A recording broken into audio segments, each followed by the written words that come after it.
وسیع کرنا کیسا ہے؟ اس بارے میں ایک روایت ہے کہ عاشورہ کے دن جو اپنے اہل و عیال پر دسترخوان وسیع کرے گا، ان کو کھلائے گا، تو اللہ اس کے رزق میں برکت دیں گے۔ یہ روایت سند کے لحاظ سے کمزور ہے۔ بعض علماء کی رائے یہ ہے کہ اگرچہ کمزور روایت ہے مگر فضائل میں چلتی ہے، تو کوئی اچھی نیت سے دسترخوان وسیع کر دے، وسیع کر رہا ہے نا، کوئی یتیم کے منہ سے نوالا تو نہیں چھین رہا نا، کھلا ہی رہا ہے، تو اگر کوئی گھر والوں پہ اس دن اچھا کھلا دے گا تو اس میں کیا حرج ہے؟ بعض علماء کی یہ رائے ہے، وہ بھی اصحاب علم ہے۔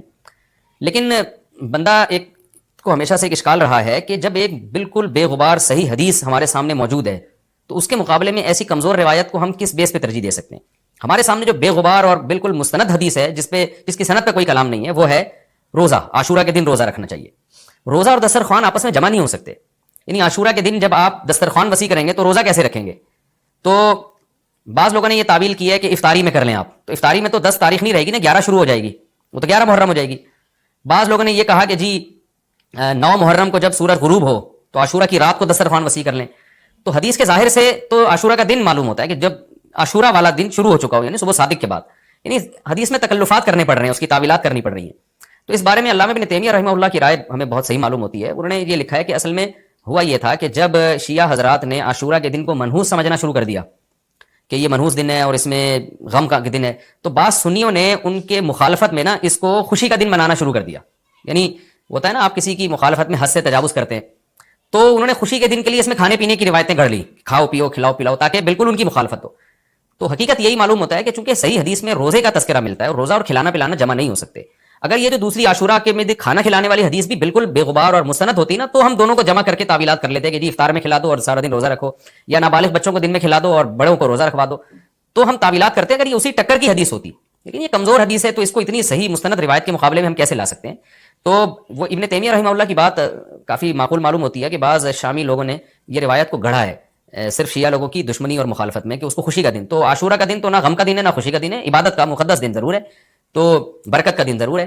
تو اس لیے اس میں صحیح بات یہی معلوم ہوتی ہے کہ یہ کھلانا پلانا والا جو روایت ہے یہ ہمیں صحیح معلوم نہیں ہوتی۔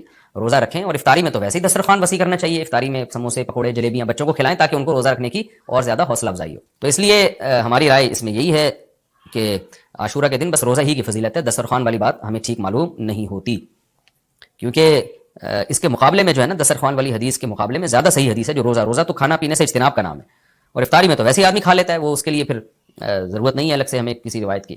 اچھا بھائی، اور بھی محرم کے حوالے سے لوگ سوال پوچھتے ہیں۔ کالے کپڑے بھی ہو گئے، اور کیا رہ گیا بھائی؟ حلیم رہ گیا۔ حلیم، محرم میں حلیم بھی بناتے ہیں لوگ، تو بے اصل چیز ہے، بدعت ہے، کوئی ثواب سمجھ کے کریں گے بدعت ہے۔ بعض لوگ کہتے ہیں ہم ثواب سمجھ کے نہیں کر رہے، ویسے ہی سب بنا رہے ہیں تو ہم بھی بنا رہے ہیں، تو بدعت کی تائید تو ہو رہی ہے نا۔ پورا سال پڑا ہے حلیم کھانے کے لیے، آپ کو کیا مصیبت ہے کہ آپ محرم میں دیکھ پکائیں؟ پورے سال کیوں نہیں پکا رہے تھے آپ؟ تو جب ایک رسم معاشرے میں غلط رسم پھیل جاتی ہے تو اس کا بائیکاٹ کرنا چاہیے، تو آپ نہ بنائیں، کسی اور مہینے میں بنا لیں آپ۔ تو پوری رات دیکھیں چل رہی ہوتی ہیں، مذہب کے نام پہ تو یہ کام نہ کیا جائے نا۔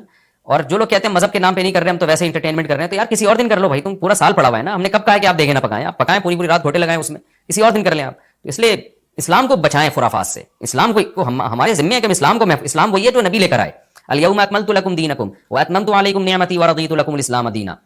اللہ کہتے ہیں آج کے دن میں نے دین مکمل کر دیا۔ جب یہ آیتیں نبی پہ نازل ہو گئیں تو اس میں حلیم نہیں تھا، محرم کا حلیم، دین مکمل ہو چکا، اس کو رہنے دیں آپ۔ اور پھر وہی ہے کہ جب آپ روزہ رکھیں گے تو حلیم کھائیں گے کس وقت؟ رات کو آپ کھائیں گے، تو رات کو تو ویسے ہی کم کھانا چاہیے، سونے کے لیے اللہ نے رات بنائی ہے، کھانے پینے کے لیے تھوڑی بنائی ہے رات۔ دن میں آپ نے روزہ رکھنا ہے، تو یہ روزے سے بھی میچ نہیں کر رہا ہے یہ جو حلیم ہے نا، اس لیے اس سے اجتناب کریں، اوائڈ کریں۔ جو گلی کے لوڑے لپاڑے بنا رہے ہوتے ہیں ان کو محبت سے سمجھا دیں، یار اگلے دن بنا لو، باز آ جائے ٹھیک ہے، نہیں تو پھر نکل لیں آپ پتلی گلی سے، الجھے نہیں لوگوں سے۔